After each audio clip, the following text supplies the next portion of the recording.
joined here with producer extraordinaire Justin Hoshella. How you doing, buddy?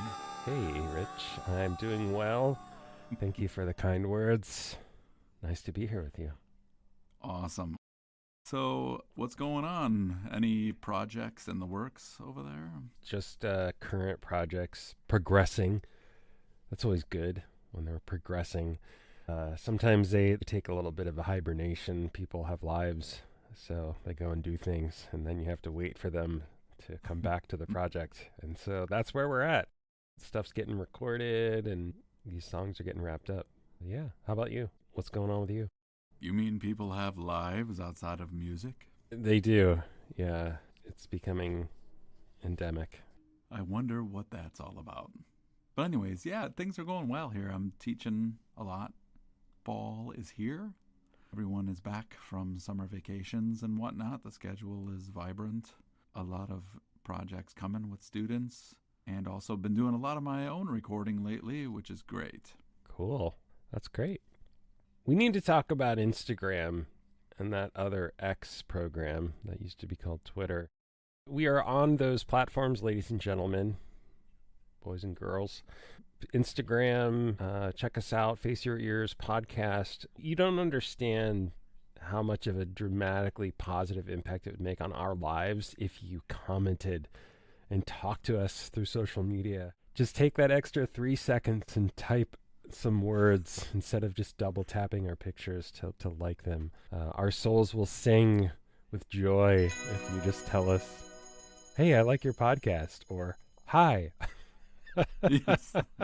And spread the word. Share and share alike with your friends, family, coworkers, strangers on the street. We want to get the word out about Face Your Ears. So we would love for you to help us with that.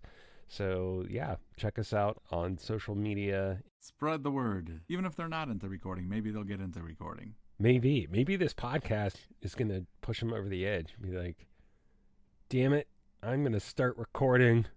Even though I've never wanted to in my life, this podcast is so good. It inspired me. Yes. What are we talking about today? What is today's topic?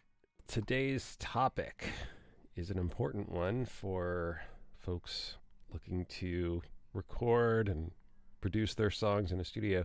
Today we're talking about mixing. That's right. The basics. The basics of mixing. Yes. We are talking about the basics of mixing today, which is essentially ubiquitous across all DAWs, across mixing boards that exist in the physical realm of reality. But we wanted to demystify and help people that might feel a little intimidated going into a program like Logic Pro or Ableton Live or GarageBand or even sitting down at a mixer at their desk.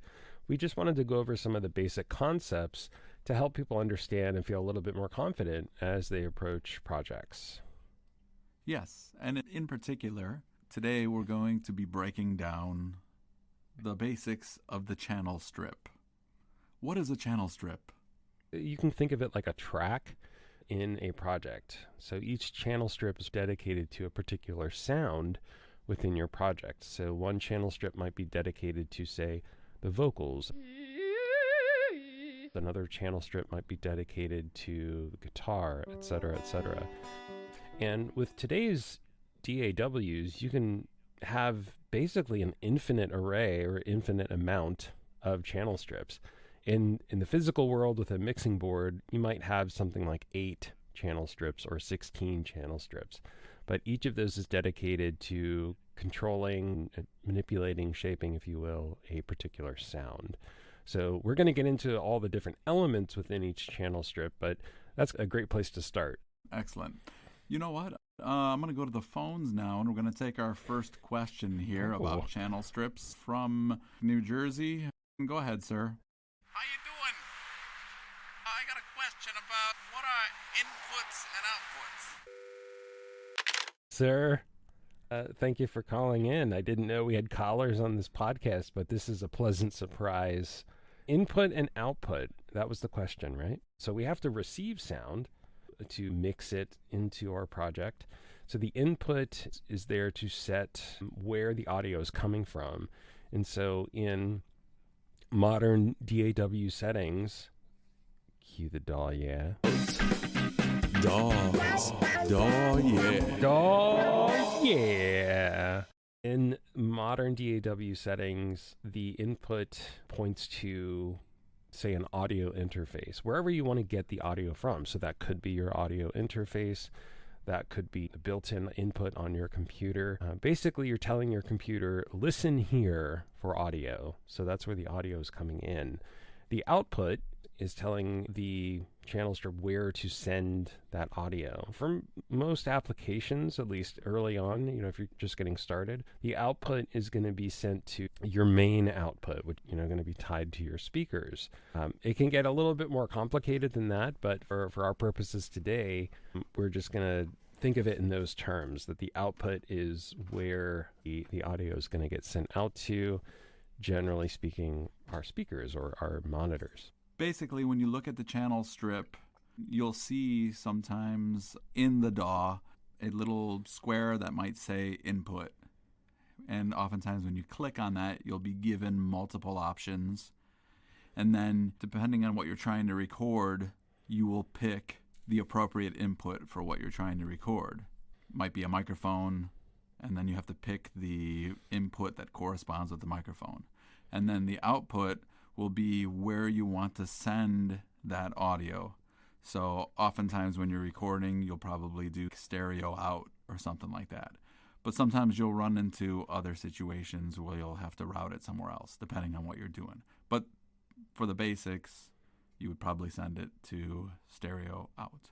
Let's take our next caller. So we have another caller from, I think, up in New York. They're out in Manhattan. Hi, how are you, sir? Can you tell us your question? I noticed that on the strip there was an S and an M. Can you explain? Yes, I can. It's not what you think it is. It's not your traditional S&M, sir. So I'm sorry to disappoint you if you were hoping it was something else. But the S&M stands for solo and mute. If we want to solo a channel strip, in other words, I only want to hear this particular channel strip, again, be it a microphone or guitar, we would click that solo button. Sometimes we want to isolate a sound, and that solo button allows us to do it. Whereas mute does the opposite of that. So sometimes we want to remove a particular sound from our overall mix. So the M is for mute. So we have solo and mute. Pretty handy in the mixing process to be able to isolate or eliminate sounds from our overall mix. All right, and now we're moving on to our next caller. We have a caller from Rhode Island. Go ahead and ask us your question. Hey guys. Hey. I'm from Rhode Island, and I noticed that there's an R and an I on the channel strip. Is that for Rhode Island? Not quite, but good guess. So the R and the I. So we're talking specifically about Logic Pro, but when you see the R and the I, but these are concepts that you'll find in other programs and applications for recording. So the R is for recording. In other words, it's arming that particular channel strip or track for recording. It's getting it ready to receive audio from that input we talked about earlier. The I is for input monitoring. So if we want to hear the sound that's coming through in that channel strip, be it a guitar or a voice, we would click that I button in Logic Pro to hear that signal as it's coming in to the app, into the DAW. This is handy when you want to, for example, hear what that signal would sound like processed through some of the plugins. Like maybe you have reverb or delay plugins and you want to hear exactly what that voice or that guitar will sound like as it's processed through your DAW plugins. So that can be handy for recording purposes if that helps the singer's performance, for instance, hear that reverb. Clicking that I or input monitoring button can enable that. I also noticed that when I'm recording, the I comes in handy if I'm recording with an external instrument. that's MIDI, like my keyboard, for example. When I assign the MIDI track to capture the MIDI info, and then I have an audio track, if I put input monitoring on the audio track, I could then hear what the MIDI instrument is doing in real time. Yes. Without having to record and listen to it. I could just test things. Yeah, it basically is allowing you to hear that audio. That's a great use case, is recording the MIDI from your keyboard, but I want to hear it through my software as well while I'm recording it, and that's what the input monitoring would allow you to do. Excellent. All right. A question that I have is, can you talk to us a little bit about the fader? Yeah. What is the fader? To put it simply, the fader is going to make that signal louder or quieter. The reason you see a 0 on the fader is that is basically telling you that it is neither adding loudness nor is it taking loudness away. It's basically setting it at so the loudness of the actual file itself, or the signal, is neither attenuated or cut, nor is it boosted. And so that's why on that slider, anything above 0 is a plus. You're adding loudness to the signal, and anything below the 0 is negative. You're taking loudness away. For all intents and purposes, it's going to make the signal louder or softer. That's how you'll perceive it. But what it's doing really is, again, attenuating or boosting the signal that's coming in. And it often looks like a graph, and you'll see a little switch that you can slide up and down. And usually when you create the channel, you will see it set at 0, and it's usually like a dark line next to it that'll say 0, and that's usually the starting point that it's set at, and then you can adjust it from there. And it usually tends to sit, at least in a lot of the DAWs I've used, when you open up the mixing console view at the bottom of the channel strip, but it could probably be different depending on what you're using. It's a vertical slider. It's probably the best way to describe it. It just goes up and down. We have another caller. Hello, sir. Do you hear me? Hello. Hello? Hello? Hello? Hello? Hello? Do you hear me? Yeah. Hi. Hi. I have a question. I noticed that you have a pan. Yes. I see a pan. That's right. I see pan there, but I have no pan. Is there a question, sir? Yes, what is this pan? Pan's a little easier to explain. Pan is going to give us the ability to send our signal to the left speaker or the right speaker, or any sort of amount in between. So it essentially gives us the ability to place our signal in the stereo field. So sometimes we can pan it hard right. That means the signal's only going to play out of the right speaker, or hard left, meaning the signal's only going to play out of the left speaker, or anywhere in between. And so by manipulating the panning for our different signals, we can create a much more pleasant mix. And so everything isn't sitting on top of each other, but we can create subtle panning on various instruments to create a more blended overall mix. So the pan is very important in accomplishing that. Basically, placing the instruments in the sound field. Yes? Something like that? Yeah. Okay. The next thing that I have a question about is, I see a section there that says audio effects. What's that all about? Yeah, the audio effects. Are we not going to talk about Icon? Not yet? I'm not ready. That's fine. You got to work up to that one. Audio effects, yes. So DAWs allow us to use plugins as audio effects. So you might have heard of VS Key plugins or audio unit plugins. These are additional components we can add to a channel strip that affect or color the sound. So you could have an effect that's like a reverb, right? Make your voice sound like it's in a giant cave or a cathedral.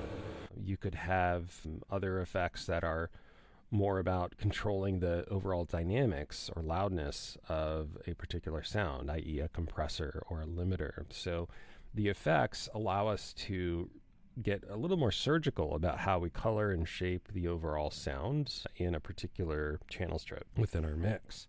Basically, we use the audio effects section to shape and alter the sound to our liking. Let's talk about sends in a nutshell, briefly, because this can get out of hand quickly. If you think about an effect like reverb, for example, when you're placing it directly in the channel strip, you're sending 100% of your audio signal into that reverb. And so sometimes that can be less than ideal. There's way too much, right? And so using a send effect allows us to send a portion of the signal to an effect. And so that just provides a little bit more subtlety and more blending. So rather than having 100% of, say, your guitar or your voice going into a reverb and then it sounds like way too washed out, using a send, you can send, again, a portion of the signal to that reverb and blend it appropriately into our mix. It's an easy way to get the exact same effect to multiple channels without having to recreate all of the settings all over again.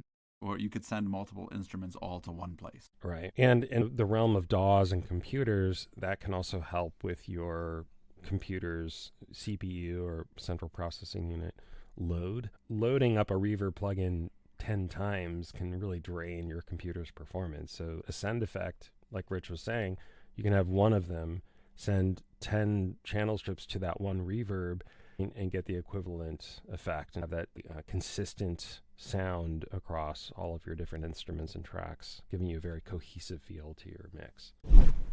Let's talk about the little picture. The most important feature in Logic Pro, the icon.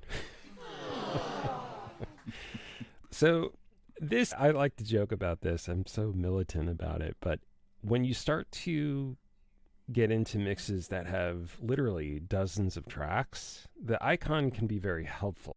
So the icon is just a little picture in Logic Pro.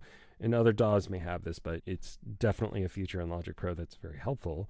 It allows you to navigate dense projects more efficiently. So you can have a guitar icon or a keyboard icon, et cetera, for the various tracks. And in Logic Pro, actually, you can even have custom icons. So if you have, particular custom gear, you can create cool, custom iconography for that gear, which is pretty handy. But Logic Pro offers a lot of organizational features, and this is one of them. And so things like icons, color coding tracks, grouping track, we can get into that in a later episode, but the iconography is one that's right there front and center when you open up Logic Pro. And when you're first starting a project, it's an easy one to skip over. But as you get deeper and deeper into a project, you have more and more tracks and it becomes more and more complex. Having those icons in place can really help you quickly and easily navigate through your project. Yes. Picture it. 12:07 a.m. Sitting at your DAW, slaving away. Life is imploding on you. You have just added your 98th track in your project. All Yes. with the blue squiggly waveform icon. Yes. And the only joy and ray of light left in this world is to click on the icon and change it to something meaningful and different in this mundane void of recording. Maybe that's a robot or dog. Perhaps a bass Or guitar. A custom image of your cat. You could do that. Okay. But anyways, yes. And then the last thing I want to touch upon today, the settings button. Yeah. What is the settings button? Yeah, so you know what I realized, Rich? We didn't talk about EQ. Oh, had to bring that up. You son of a... I didn't want to have to go there. Before I talk about setting, I just want to talk about EQ very briefly. So EQ is EQ. So if you have EQ on your home stereo or your car stereo, it allows you to boost or lower various frequencies, like low frequencies, mid frequencies, and high frequencies. This matters in a mixing realm a lot because you want to balance the various frequencies of each individual sound so that everything fits together nicely. Otherwise, stuff sounds muddy. And so EQ allows us to make things sound distinct within a mix. It allows things to blend together nicely so that every sound you have, strings, voice, guitar, keyboard, bass, whatever, is all complementing one another rather than competing with one another. So the EQ, very, very important element in a channel strip, and that's essentially its purpose and its goal. Excellent. So now can we talk about settings? Yes. Or did we do that Now already? we can talk about I settings. got lost in the whirlwind of EQ there. So yeah, settings really takes everything we've talked about and wraps it up into one thing. So if you have a particular channel strip setting that you like, EQ is set, the effects are set, the send effects, the audio effects, the panning, all of that stuff. If you get that perfect for, say, your drums or a particular instrument, wouldn't it be great if you could just call that up in a couple of clicks? And so that's what the settings does, at least in Logic Pro. And other DAWs, it's called something different, but the concept is the same. It's essentially a preset for that particular channel strip settings. Everything I just mentioned, panning, level, effects, EQ, all of those different things. You know what? We intentionally left some stuff out of this conversation because we want to be able to talk about a bunch of things, and some of these other things might eat up a lot of time and might need a little more attention. And like we talked about at the top of this podcast, people have lives. And so we, rather than recording a 2-hour podcast and diving really deeply into these things, we wanted to talk about the most important things up front. But there's some more granular, more in-depth features that we kind of skipped over, but can make mention of now. Yeah. And some that come to mind are, I see a group setting on some channel strips, I see automation, I see gain reduction. But we will talk about these some other time because you're probably getting to work right now and you don't want to get into this. That's right. You got better things to do than learn about groups and gain reduction and automation. Yeah, listener. Go feed your kid. You got to get to work now. Go crack that book and study for that test. It's time to shut off the Twitter and get to work. It's enough X for today, mister. The X. Enough Xing. X.